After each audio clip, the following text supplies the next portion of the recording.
दिनै नैबे दरंगाजुलि बियाबनि सिङाव सेसापाटनि होननाय जायगा दा बेवहाय ब्रह्म धोरोमनि सा सानजा स्वरूप स्थितिनि 14थि बोसोरसालिया जथुम्माजों लोगोसे 115 मागो पूर्णिमा फालिनाय बे हाबाफारिया जादों। दा बेवहाय बाहागो लानानै आं गावखौनो गोजोननाय मोनदों। मानो होननानै बुङोब्ला दिनै जि बेवहाय हाबाफारि बे हाबाफारियाव बिथांमोना जिखिनि जैग्यनिफ्राय जागायनानै बेवहाय जिखिनि धोरोमारि जिखिनि सावरायनाय बे धोरोमारि सावरायनाया बेवहाय जादों।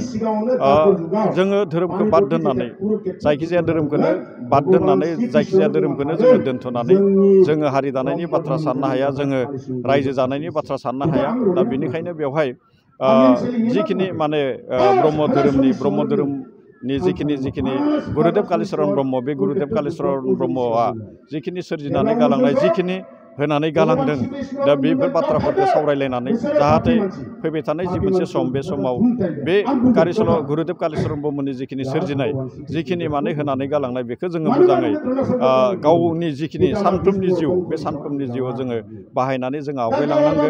आरो फैबाय थानाय जिखिनि लाइमोनफोर बे लाइमोनफोरखौ जोङो बे धोरोमनि जिखिनि सान्थौफोर धोरोमनि जिखिनि फोरोंनाय बे फोरोंनायजों जोङो बिसोरखौ गावबा गावनि जिखिनि जिउ बे जिउखौ दैदेनलांनो थाखाय जोङो गासैबो साखाफारा जानांगौ। आरो जों गासैबो बेवहाय बाहागो लानानै जोङो गावनि जिउ बे जिउ खांनाय राहायाव धोरोमनि जिखिनि फोरोंनाय धोरोमनि जिखिनि बानिफोर बेखौ लानानै जोङो सानफ्रोमबो गावनि जिउ बेखौ दैदेनलांनो जोङो नाजायोब्ला गमामायैनो जि गावनि जिउजों लोगोसे जिखिनि न'खर आरो समाज बेयो मोनसे गोजोन थासारियाव फैयो।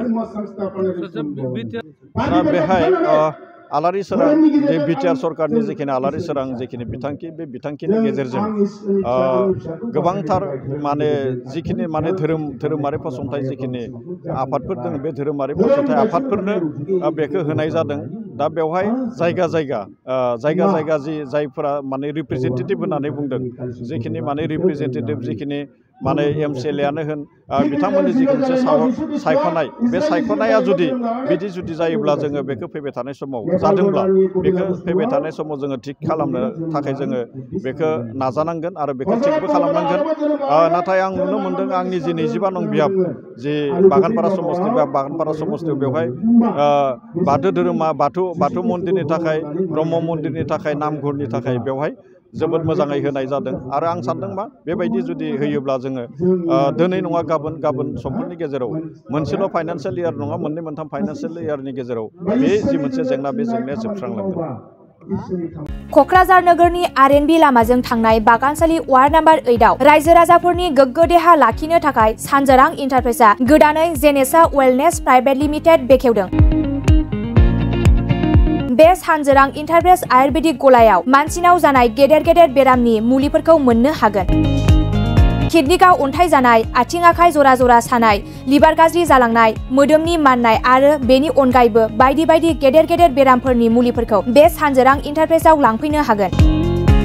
सानजोरां इन्टारप्राइजआव गासै बेरामनि मुलिफोरखौ हलसेल राङावनो लांनो हागोन। सानजोरां इन्टारप्राइज बिगोमाया फोरमायबावनाय बायदिब्ला नैबे 9954157149 जानबुं नाम्बारनि गेजेरजों नोंथांनि गोनांथि जानाय मुलिफोरखौ सुलाद लानो हागोन।